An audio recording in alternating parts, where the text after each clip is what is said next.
April humbled this model, not because it was bad, because it exposed exactly where we were wrong. So we spent all of May fixing it. The result? 21 wins, 13 losses, plus 5.5 units.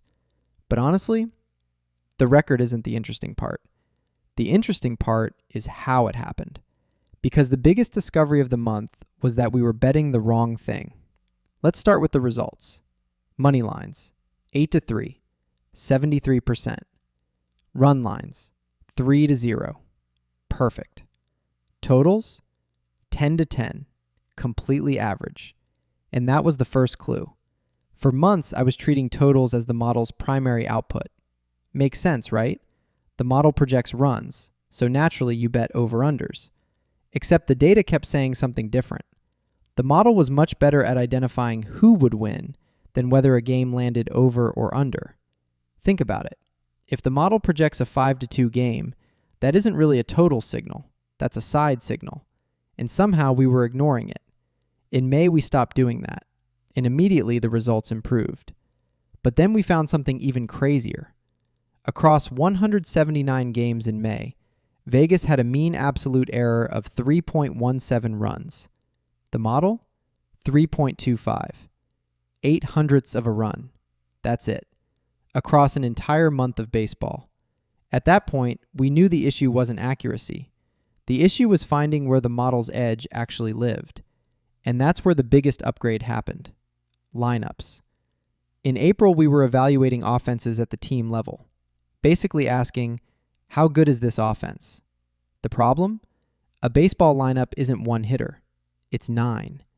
So we rebuilt the entire offensive engine.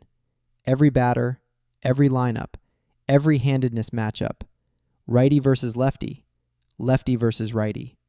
Actual posted lineups, actual platoon splits. Then we tested everything. Over 400 games, trying different weights, different blends, different assumptions. The winner? 80% lineup-specific data, 20% team average. Not because it sounded good, because it produced the best results. We also added roof detection, updated park factors, fixed pitcher profile bugs, switched everything to current year data. A bunch of small fixes, but together, a completely different model. And then we discovered something that honestly surprised me. The biggest edges weren't the best bets. The middle-sized edges were.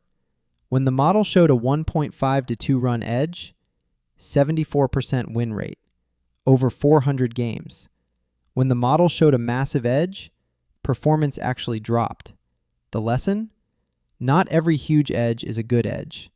Sometimes the best bets are the boring ones. And honestly, that might be the biggest thing we learned all month. June will tell us if these changes are real.